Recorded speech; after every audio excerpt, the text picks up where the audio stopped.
Hola, seguidor de Cristo, que la palabra de Dios corra y sea glorificada. Segunda Tesalonicenses 3:1. La palabra de Dios nos alimenta, nos nutre y nos orienta, nos da el verdadero propósito de la vida. Vamos, seguidor de Cristo, vamos a seguir a Cristo, a entregarle toda nuestra vida a Él, a amar su palabra, a estudiarla, a memorizarla y a aplicarla a nuestra vida. Hoy te quiero compartir una reacción, como se dice hoy en YouTube, una reacción al libro de Santiago, apóstol. El libro de Santiago está después del discurso largo del autor a los hebreos y antes que arranque Pedro con su primera epístola. Ahí está Santiago, 5 capítulos, y te voy a dar lo que a mí me parece como vista panorámica de la carta. La estamos estudiando para rendir un examen, pero son preciosas las enseñanzas que se pueden sacar. Te voy a dar una clave maravillosa, una clave espectacular para poder interpretar esta carta, así que te la voy a dar más adelante. No me abandones, espera que al final te doy la clave maravillosa para poder interpretar una de las tantas claves, pero esta es espectacular. Al final de este pequeño videito te la voy a dar. Pero vamos a ver brevemente un mapa. A mí me sirve bastante tener un mapa de la Carta de Santiago, porque tiene tantos temas tan conocidos que tantas veces los hemos estudiado o lo hemos visto, pero no sabemos en qué parte está cada cosa. Hay 7 grandes temas que están en la parte central. Grandes no porque son más importantes que otros temas, sino por el volumen de palabras que usa el escritor para referirse a ellos, ¿sí? Y están en los capítulos 2, 3 y 4. A ver si lo podemos acordar más o menos de memoria, si no el mapa no lo tengo. Pero en el capítulo 2, 3 y 4 están 7 grandes temas, ¿sí? En el capítulo 1 también y en el capítulo 5 también. Temas también muy importantes, pero le dedica menos volumen de palabras el autor. Y en estos 3 capítulos centrales, en el capítulo 2 tiene una singularidad. Tiene 26 versículos. Los versículos no son inspirados. Los versículos se pusieron después en la historia de la escritura de la Biblia. Pero tiene 26 versículos y justito los primeros 13 tienen el tema de la acepción de personas, de hacer diferencia entre personas. Y los segundos 13 tienen el tema de la fe y las obras. La fe y las obras. Todos los que son familiarizados con la Biblia se acuerdan de este famoso tema. Así que los primeros 13, acepción de personas. Los segundos 13, para tener un mapeo, los segundos 13, la fe y las obras. A ver si nos acordamos del capítulo 3. En el capítulo 3 tenemos la primera parte, ya no es simétrico como el capítulo 2, pero en la primera parte tenemos el tema de la lengua, de cómo debemos hablar. Y en la segunda parte del 3 tenemos la cuestión de la sabiduría que viene de lo alto, ¿sí? Y en el capítulo 4 tenemos la primera parte de lo que yo le llamo los 3, como decía Lutero, los 3 enemigos del cristiano, ¿sí? La primera parte, nuestra vieja naturaleza, los deseos, las pasiones que combaten en nuestros miembros, ¿sí? Y después, almas adúlteras, la amistad con el mundo, y después someteos pues a Dios, resistir al diablo.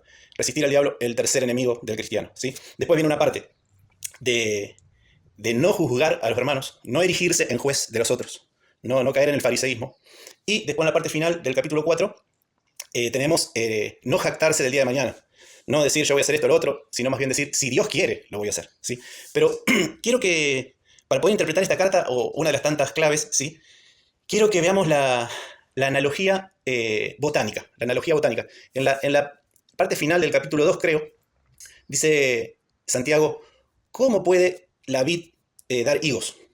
Está la analogía botánica en esta carta. ¿Cómo puede ser que una planta de uvas dé higo? Entonces, una perspectiva para ver este mapa de Santiago es observar que Santiago describe todo lo que debe ser el fruto de la vida cristiana y también lo que no debe ser. O sea, están las uvas, ¿sí?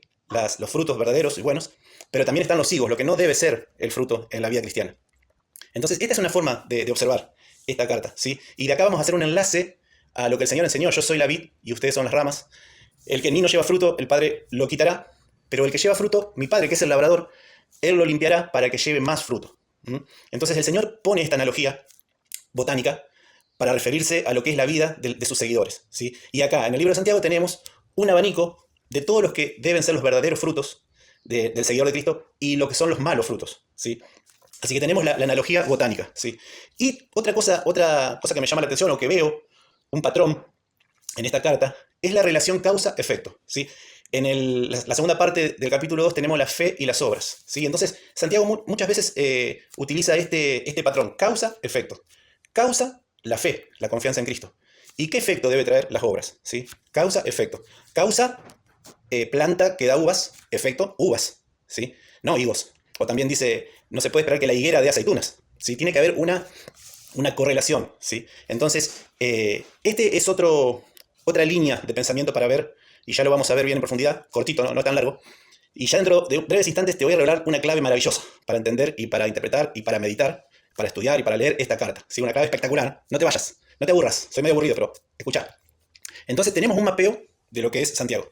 Capítulo 2, dijimos acepción de personas. Después dijimos la fe y las obras. Capítulo 3. El capítulo 3, la lengua. Y la segunda parte del capítulo 3, la sabiduría. Y en el capítulo 4, los enemigos del cristiano, nuestra vieja naturaleza, las pasiones que combaten en nuestros miembros. Después se dice el mundo, no améis al mundo, y someteos a Dios, resistid al diablo, el diablo es el tercer enemigo. No juzgar a los demás, y siempre hablar diciendo si Dios quiere, no ser jactancioso. ¿Está? Ese es un mapeo, y en el capítulo 5 hay también lindos temas en los cuales el escritor ocupa pocas palabras para referirse a ellos. Sabemos que esta carta de Proverbios tiene un género literario tipo esta carta de Santiago tiene un género literario semejante al de Proverbios, el género literario sapiencial, no sé si está bien dicho así, sí. Entonces tenemos la analogía botánica, la planta que da el fruto correcto, y en Santiago se nos describe los frutos correctos y los frutos incorrectos, y también tenemos este esquema de causa-efecto. Causa-efecto. La vid tiene que dar uvas, dice Santiago. La higuera tiene que dar higos, no aceitunas. Entonces, ¿cuál es la clave para entender esto? Para poder quitarnos de nosotros, por ejemplo, la acepción de personas, para tener una fe muerta en nuestra vida, donde creemos en Dios, pero no se nota un cambio de vida, o no hay obras. ¿Cuál es la clave para poder tener este fruto en nuestra vida? Capítulo 3, para que nuestra forma de hablar mejore, para poder tener verdadera sabiduría. Ahí en la sabiduría, dice Santiago, la sabiduría de Dios es pura, pacífica, amable. Otra sabiduría que tiene celos, que tiene competencia, contención, esa es diabólica, terrenal. Y tenemos que dejar eso. Pero ¿y cuál es la clave? ¿Cuál es la clave para vencer en el capítulo 4 a nuestros enemigos, al mundo, a nuestra vieja naturaleza, a Satanás? ¿Cómo podemos hacer para no creernos mejores que otros y ponernos a juzgar la conducta de otros hermanos? ¿De dónde sacamos la fuerza? ¿De dónde sacamos la capacidad? Naturalmente no lo podemos hacer. Pero acá Santiago nos dice, bueno, pero este es el verdadero fruto del cristiano. Y para no ser soberbios y pensarnos que tenemos toda la capacidad nosotros mismos y podemos decir, yo voy a hacer esto, aquello, lo otro. Y dice Santiago, no sabes cuándo va a ser el último día de tu vida. Tenés que decir si Dios quiere. En el capítulo 1 también hay un tema importante, ser hacedores de la palabra y no tan solamente oidores. Bueno, y acá viene la frutilla de postre que te quiero compartir, que a mí me parece muy maravillosa. ¿Cuál es la clave? O una de las claves, una muy linda para interpretar, para meditar, para reflexionar, de día y de noche, sobre la ley de Dios, sobre la palabra de Dios. Y es esta. Es lo que el Señor dijo en los capítulos 13 al 17 de Juan. A ver si me puedes seguir este hilo de razonamiento, de pensamiento. El Señor en el capítulo 13, después que Judas se retira para llevar a cabo sus planes, entonces ya el Señor abre su corazón y empieza a hablarles a sus discípulos y les enfatiza que Él y el Padre son uno, que Él está en el Padre y el Padre en Él, que están unidos. Después la famosa pregunta que le hacen en el capítulo 14, muéstranos al Padre. Acá estoy, me dice el Señor, el que me ha visto a mí ha visto al Padre. En el capítulo 13, después que se va Judas, el Señor enfatiza este punto. Yo y el Padre somos uno. El Padre está en mí y yo estoy en el Padre. Estamos unidos, estamos vinculados, estamos cerca. Somos uno. Y después dice el Paracleto, el Espíritu de verdad. La Trinidad unida. Pero acá viene algo maravilloso. Después el Señor les dice a sus discípulos, así como yo estoy en el Padre, ustedes están en mí y yo estoy en ustedes. No me elegisteis vosotros a mí, sino que yo os elegí a vosotros y os he puesto para que vayáis y llevéis fruto. Y el cristiano, así como la segunda, la tercera y la primera persona de la Trinidad están unidos, fusionados, son uno, en otra parte del Nuevo Testamento dice que el Señor, Dios nos invita a participar de su naturaleza. Estamos unidos a Cristo, estamos los hijos de Dios, la familia de Dios, el cuerpo de Cristo. Estamos vinculados íntimamente con Dios. Dios está en nosotros. Dice Juan, el Señor dice, el que me ama mi palabra guardará, mi Padre le amará, vendremos a Él y haremos morada con Él. Dios habita en el creyente. Dios está presente en el cristiano, en el seguidor de Cristo. Y Cristo y el seguidor de Cristo está en Dios. Así como el Padre está en el Hijo está en el Padre, el Espíritu está en el Hijo, en el Padre, el seguidor de Cristo está en Dios y Dios está en Él. Estamos vinculados, estamos unidos a Dios. Esta es la clave. Y el Señor lo dijo en capítulo 15. ¿Cuál es la clave para vencer, para ser un seguidor de Cristo? Dijo el Señor, separados de mí, nada podéis hacer. Para poder llevar a cabo estos 5 capítulos de frutos, de buenos frutos, y evitar los malos frutos, evitar los higos y las aceitunas, ¿sí? La acepción de personas, el tener una forma de hablar equivocada, juzgar a los demás, todo lo que dijimos en los capítulos centrales. La clave maravillosa está en estar en comunión permanente y unidos siempre a Cristo, no separarnos de Él. Es como el Bluetooth, apenas nos separamos unos metros ya perdemos la señal. Tenemos que estar unidos, llenos del Espíritu Santo, sabiendo que Él está en nosotros por su gracia. No tenemos que cumplir ningún requisito. Él está en nosotros estamos en Él. Su presencia está en nosotros. Entonces, esto es lo que nos ayuda a vencer y a producir fruto. El que permanece en mí lleva mucho fruto.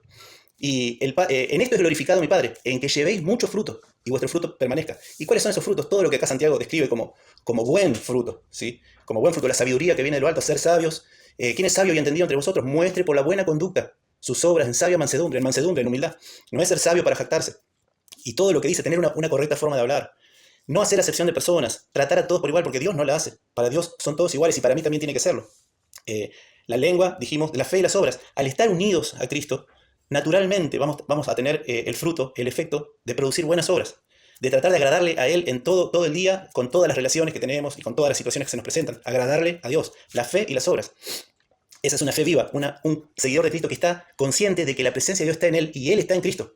Y estamos unidos. Esto es cristianismo normal, no es una cosa, un cristianismo para algunos pocos. Decía el gran Watchman Nee, decía, el cristiano normal, el cristiano lleno del Espíritu.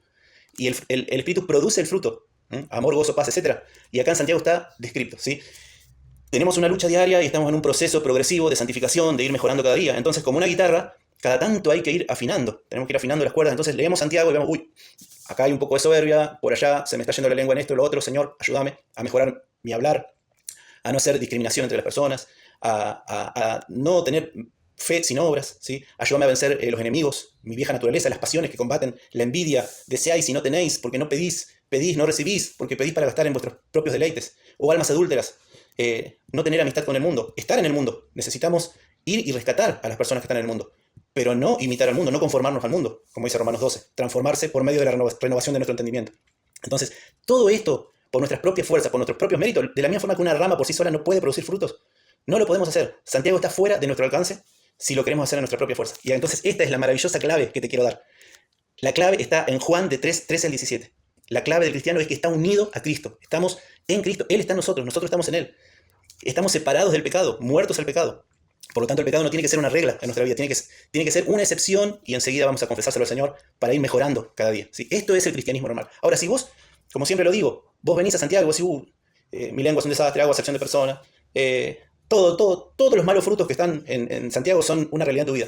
Y entonces, puro higos. Y entonces, hacete la pregunta, ¿perteneceré a la planta de uvas? Si todo lo que doy son higos. Entonces, para esto también sirve Santiago, para hacerse un autotest, un autoexamen si realmente estoy en la vid verdadera. O, como dice el Señor, no lo digo yo, el que no lleva fruto, mi Padre lo quitará, pero el que lleva fruto lo limpiará para que lleve más fruto. Y así podamos dar gloria a Dios a través de nuestra vida y de nuestro fruto. Así que, cristiano, vamos, acá emulando a una famosa deportista santafesina que da mensajitos de autosuperación, pero los argumentos de superación verdaderos son los de Dios. Cuando nos acercamos a Él, vamos a la palabra de Dios, a buscarlo, a consagrar nuestra vida a Él, a dedicar toda nuestra fuerza a conocerlo, a buscar, a dejar a un lado las distracciones de este mundo, las redes, televisiones, etcétera, todo lo que nos distrae. No améis al mundo, ni las cosas que están en el mundo. El que ama al mundo, el amor del Padre no está en él, eso está en Juan. Pero dice, ¿no saben que la amistad con el mundo es enemistad con Dios? Cualquiera que se constituye amigo del mundo está enemistado con Dios. Así que tenemos que dejar todo eso, que nuestra vida refleje el fruto de la vid, uvas, que lleven gloria al Padre, que lleven gloria a Dios. Y que nuestro fruto permanezca. De esa forma damos verdadera gloria a Dios. ¿Sí? Cuando nuestra vida es cambiada, cuando nuestra forma de hablar, cuando nuestras obras, cuando nuestras actitudes, cuando no hacemos acepción de persona, cuando vencemos nuestras pasiones que combaten a nuestros miembros, rechazamos los caminos del mundo, nos sometemos a Dios, resistimos al diablo para que Él huya de nosotros, ¿sí? Y siempre estamos sabiendo que nuestra vida depende de Dios. Leemos la palabra de Dios y somos oidores, pero hacedores también de la palabra. Así que esta es la clave, es maravillosa. Lee Juan 13, 14, 15, 16, 17, pensando en Santiago. El fruto del cristiano solo puede llevarse a cabo unidos a Cristo. Separados de mí, nada podéis hacer. Que Dios te bendiga y gracias por escuchar.